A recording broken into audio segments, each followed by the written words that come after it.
Hi everyone. Today let us analyze the poem Roadside Stand written by Robert Frost. The poet Robert Frost is the witness of the pathetic living condition of the poor in the rural areas of America. The sight of the roadside stand and its owner's unattended prayer for help from the city brother and the apathy of authority towards them drew the attention of the poet. The poet wishes to say that the poor can progress only when the rich don't exploit it. Through this poem, he requests the government and the rich to take responsibility to improve the condition of the poor. Let's begin with the poem and the analysis. Lines 1 to 6. The little old house was out with a little new shed in front at the edge of the road where the traffic sped. A roadside stand that too pathetically pled. It would not be fair to say for a dole of bread, but for some of the money, the cash, whose flow supports the flower of cities from sinking and withering faint. These lines give the description of the roadside stand and the intention behind it. The occupants of the little old house have extended the shed in front, around the edge of the road where traffic passes by.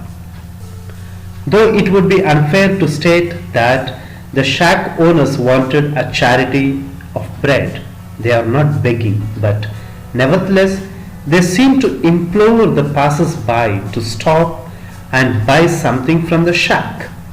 These deprived people long for the feel of the currency, the circulation of which flourishes the city folks. Lines 7 to 15. The polished traffic passed with a mind ahead, or if ever aside a moment, then out of sorts at having the landscape marred with the artless paint of signs that with N turned wrong and S turned wrong, offered for sale wild berries in wooden quads, or crook-necked golden squash with silver warts, or beauty rest in a beautiful mountain scene. You have the money, but if you want to be mean, why keep your money and go along? The analysis. But unfortunately, the refined traffic whizzed past unmindful of the shack, or if by chance any stopped, it would be with a feeling of reproach at this blot on the picturesque landscape. They are very perturbed to see the unimpressive and toppled up signboards.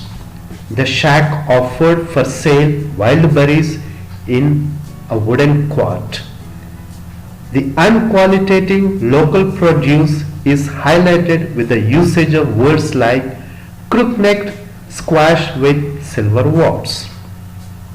The place also offered a blissful stay in the lap of nature for the ones who had money.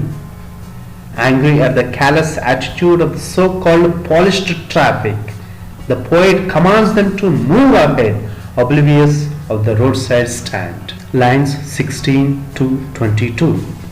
The hurt to the scenery wouldn't be my complaint, so much as the trusting sorrow of what is unsaid.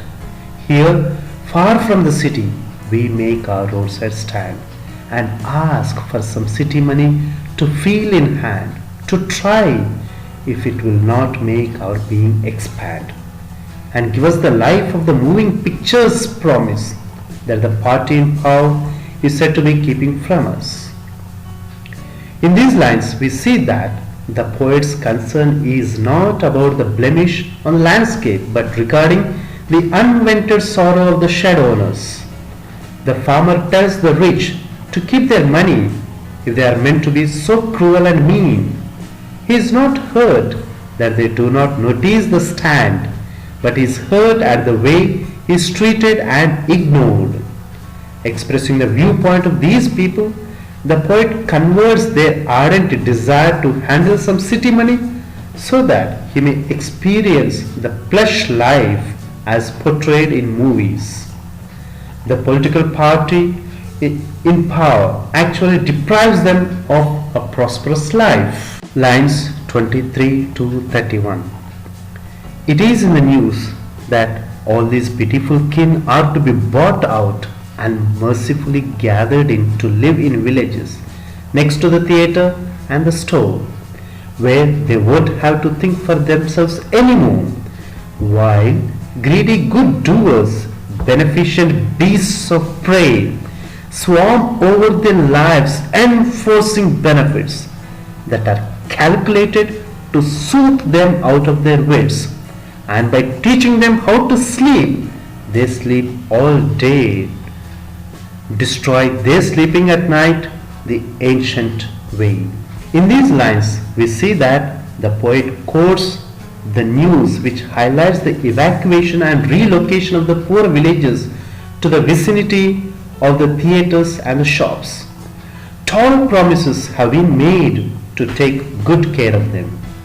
Outraged at the negligent attitude of the civic authorities, government and even social service agencies, the poet addresses them as greedy good doers, apparently benefactors, but actually beasts of prey who exploit the innocent village folk by giving them a short-term sense of security.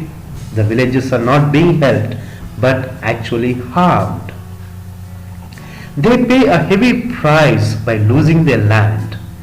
These developers, civic authorities, with a calculative strategy, soothe and befool the unalloyed heart and minds of these villagers. Frost says that these benefactors are selfish as they help these pitiful kin for their own advantage.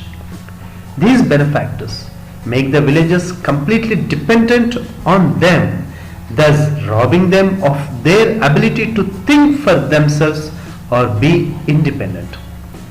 During the ancient times, these villagers used to work day and night. This promise has been changed by these greedy good doers who manipulate these innocent villagers and ask them not to use their own ideas. These villagers are now troubled and unable to sleep at night because they haven't worked in the morning. Lines 32 to 43. Sometimes I feel myself I can hardly bear the thought of so much childish longing in vain, the sadness that lurks near the open window there, that waits all day in almost open prayer for the squeal of brakes, the sound of a stopping car. Of all the thousand selfish cars that pass, just one to inquire what a farmer's prices are, and one did stop, but only to plough up grass, in using the yard to back and turn around, and another to ask the way to where it was bound, and another to ask could they sell it a gallon of gas. They couldn't. They had none. Didn't it see? In these lines we see that the poet is distressed personally and notes the interminable wait on the part of the shed owners for their prospective buyers. He calls it almost a childish longing in vain. The shop window is blanketed with an ambience of sadness that surrounds expectancy. It seems these people yearn for the sound of the car brakes near the shack. The open windows of the farmer's house seem to wait all day just to hear the sound of a car stopping to make a purchase. One of the selfish cars that passed by the shed has perhaps halted to inquire the farmer's price, while the others just wanted to use the backyard to turn. It's indeed a satire that one of the occupants of the car stops at the shed to get a gallon of gas. It highlights a sense of alienation that exists between the rural and urban life. Unaware of the village's plights and engrossed with the pleasure of the material world, these people are unable to gauge the glaring difference in city and rural life. The polished traffic refers to the rich class who drive their cars to their destinations with a mind ahead, probably to another city, unmindful of the countryside roadside stand, and if at all they did get distracted by the countryside, if ever aside a moment, they seemed out of the place in it. Lines 43 to 52. No, in country money, the country scale of gain, the requisite lift of spirit has never been found. Or so the voice of the country seems to complain. I can't help owning the great relief it will be to put these people at one stroke out of their pain. And the next day, as I come back into the same, I wonder how I should like you to come to me and offer to put me gently out of my pain. According to the poet, the progress required has never been found by these country folk, the requisite lift of spirit. Their lifestyles provide ample evidence to support this fact. Money, he feels, elevates spirits, and the lack of it dampens the villagers' perspective towards life. They tend to express their grievance about a life bereft of money. At this point of time, the poet is overwhelmed with emotions and contemplates that if it might be best to simply put these people out of their pain and hardships of existence at one go. But a later logical thought and a poised state of mind tells him the futility of this rash act. It might compel him to seek purgation of pain from others for his thoughtless decision. With this, we come to the end of the analysis of the poem. Let us look at the poetic devices. There are two examples of transferred epithet in the poem. The polished traffic, referring to the city dwellers who pass by the countryside and sometimes they take out a moment to scrutinize the surroundings around them. Selfish cars is yet another use of a transferred epithet. This refers to the car owners who do stop at the roadside stand but to ask about the police or the gas stations. Personification, the sadness that lurks behind the open window there, where sadness is an example of personification. Sadness dwells in the windows of the farmers because they wait for cars to stop and make a purchase. Alliteration and oxymoron. Greedy good doers and beneficent beasts of prey are examples of both alliteration and oxymoron. Thank you for watching the video. For more updates, subscribe to my channel.